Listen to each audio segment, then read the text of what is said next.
there'd probably be more people speaking. I'm opposed to this meeting tonight. I want your report to specifically say it was held 2 days before Thanksgiving. I want that in the final report. Thank you. Next question. Feasibility study. How many people were involved in the study? More than one. I can't answer specifically. I don't work at the area office and headquarters who had their hands in The one, well, locally, how many were involved? couple.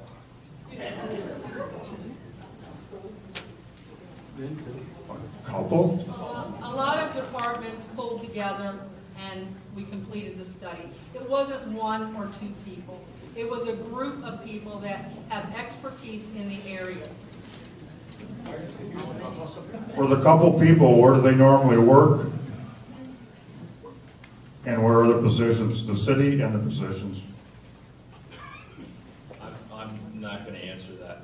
I don't think Thank you. That's an answer. What is their education? What is their training in feasible studies, and where have they done them previously, or is this their first?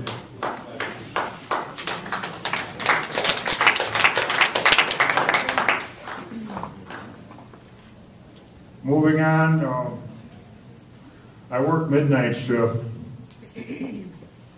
17 years. Most of the time has been in manual clerk. I prepare the mail for businesses to pick up. Sunday's paper, November 21st, in the Oshkosh Northwestern, listed Oshkosh's largest employers. Number 1, Oshkosh Corporation, Fortune 500 company. Number 2, Bemis. Going down the list, University of Wisconsin, Miles Kimball, U.S. Bank, Mercy Medical, Oshkosh Correctional Institution, Hoffmaster. There's more on this list. I apologize for not naming them all. I list these because these businesses pay extra money to pick up their mail early. I'm going to bring up 2 specific businesses, Miles Kimball and U.S. Bank. Can you guarantee with the extra money they pay to get their mail early, they'll be able to get it at the same time if the mail goes to Green Bay? I cannot answer that question without you giving me specifics of when they get the mail, what type of mail it is. If you want specifics, if you would address it, we will certainly respond to you. Miles Kimball, 4:30 a.m. Their courier comes to pick up their orders. Letter mail, it's all first class. U.S. Bank comes at 6:05 a.m. Their courier. It's all first class letters, it's bill payments, or whatever. We will definitely take that in as your comments, and I just want to say that Oshkosh is just like every other post office when we deliver to every customer in the United States. We will deliver as early as we possibly can and meet the needs of the customer. We're doing this study because of the condition of the Postal Service, the financial condition. It's not an easy decision to make, and I certainly do appreciate the comments that you have. And I don't mean to be rude, but we are getting down, and you have... I've got one final comment. It'll take 30 seconds, and I will move on. That's fine, thank you. It's a ways away. Have you ever seen one of these? It's a paycheck stub. Yes. You ever read the back of it? Yes. What does it say? From our customers. You're correct. Thank you, customers. I'm fighting for you.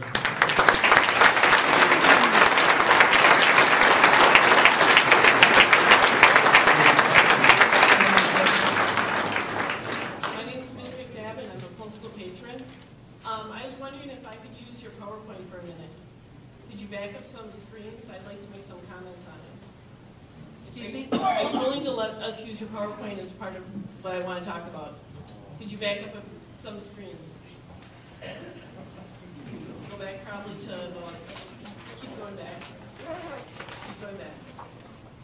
Okay. Consolidation of all outgoing or incoming mail processing operations from one or more facilities.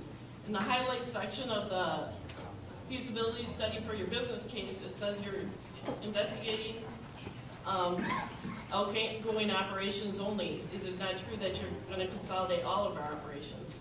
That's correct. So it's a misleading statement in that piece in the public meeting notice that you had.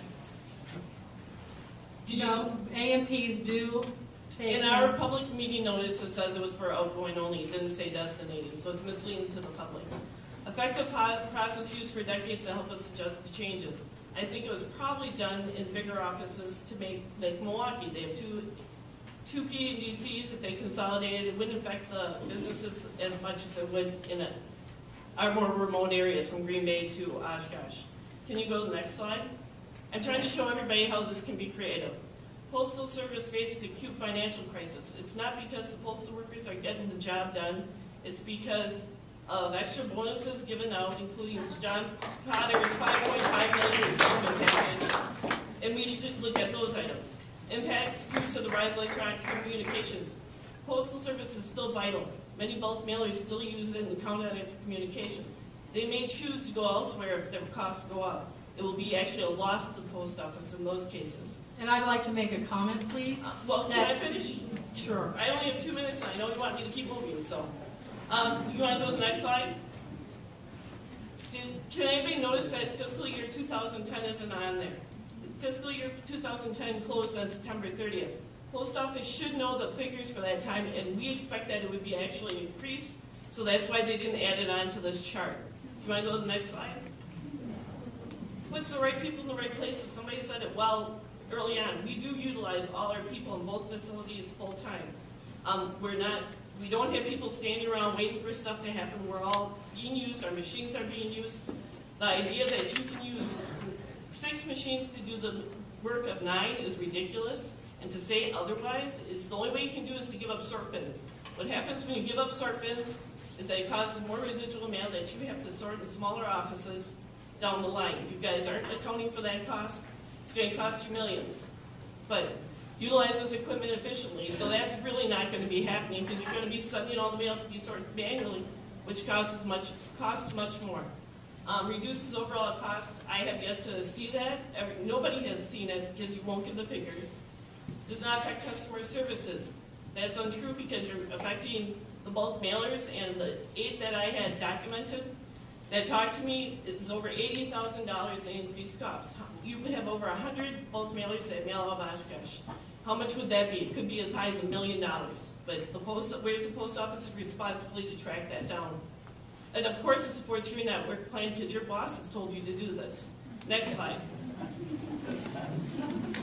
The OIG validated the new AMP process, but you can find articles where the OIG went through in Scranton and they checked to see if there was over-projected cost savings. And they did find that there was over $1 million over-projected. In this case, I think it's probably about $2 million. General Accounting Office reported we consistently follow the AMP process. However, they also state they encouraged the post office to be more open and transparent and clear because they weren't doing that. In that same study you quote. Next slide. Service area, minimal changes to service. You forgot at the beginning to say how the window, which will be open to 6, now what time will people at the window, if they drop it off at 6, we're told that we're probably going to be at 5 o'clock dispatch. Just like Appleton and Nina, why would we get to be to 6:30 yet? Customer services, drop shipment, but nowhere in there does it talk about that DSCF loss. Nowhere in any of your communications to the mailers did you say that. We had to go to them. We had to go to all the communities because you didn't notify local governments. Next slide. Job impacts. You put in here that there's 54 job impacts net. How many are being lost out of Oshkosh? What we figure is we have 145 between the mail handlers, the custodians, the clerks, some supervisors, and yet you say there's only 54 impacted jobs. I guess that's convenient to make it look like we're not going to lose 140 jobs out of Oshkosh. Next slide. And you chose us because of our location. However, in AM 408 5.23, it says the first decision should be based on upgrades and downgrades. Your initial look at the upgrades and downgrades showed 5 downgrades for Oshkosh and 5 upgrades for Green Bay. Yet you chose to go from Oshkosh to Green Bay instead of Green Bay to Oshkosh. Next slide. Let me just interrupt right here. I'm sorry. You know, let me make a few comments on your remarks. We wouldn't be standing here if we had the mail volume. Electronic mail has Where's your taken... proof that you don't have the mail volume? Excuse me? Where's your proof? You won't even We show a showed slide you that shows slides the that decrease. we showed you Why didn't slides. you put 2010 in I there? respected you when you were speaking. Could you And I please asked be for the the same full for time. I me? asked for my full time. I have 4 more slides. Well, you let me get through them, and then you can make whatever comments. Okay. Reduces excess capacity. We don't have excess capacity. We don't have people standing around. One of the questions I had asked Jeff Grenziak when they talked about doing an impact for Oshkosh, or trying to access 3 clerks. And they brought the Nina Menashe mail in, and they were trying to get rid of our clerks. I said, our clerks can't get done now. I said, did you have 3 people standing around here waiting for that mail to come in? And he goes, yeah. How ridiculous of a statement is that? Eliminate duplicate operations. You have mail going up and down the same road. So that's really not there. Your savings, you haven't proved it. Next slide. Delivery times are not affected. However, question was to Steve Wenzel. I asked, are you going to put more carriers on the road? Because right now we have several carriers that come in every day after 5 o'clock and 6 o'clock and 7 o'clock. Those carriers don't make it in by dispatch time. That mail does not go out that day. That could be a big business's mail that's just going to be sitting in our office now. And you say delivery times are not affected or not impacting service. And you're saying it's a minor change to business mail acceptance? Once again, one of the mailers is $43,000. How is that a minor change to him? Drop shipments in Oshkosh, I don't know enough about that, except now they have to go to Green Bay. Next slide. Projected net decrease of 54. I would like to know how many you really believe is in Oshkosh, and how much it's going to cost to relocate those individuals. Reassignments will be made in collective. You also have told us you're going to try and make everybody carriers. We asked the questions, what happens if it goes 5-day delivery next year? What's going to happen to those people? Well, we hope you have a job. Next screen. So, as far as I can see, it does not reduce cost, does not improve efficiency, it does not put the right people in the right place, but it does still support your strategic plan according to your bosses. Thank you.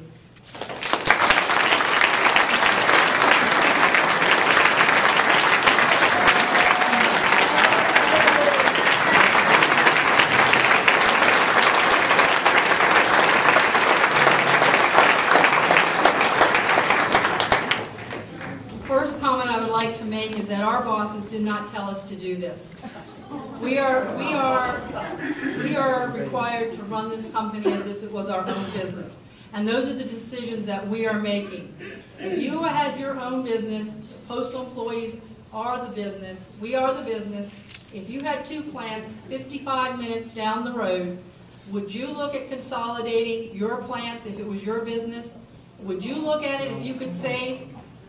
Let me finish. Electronic mail.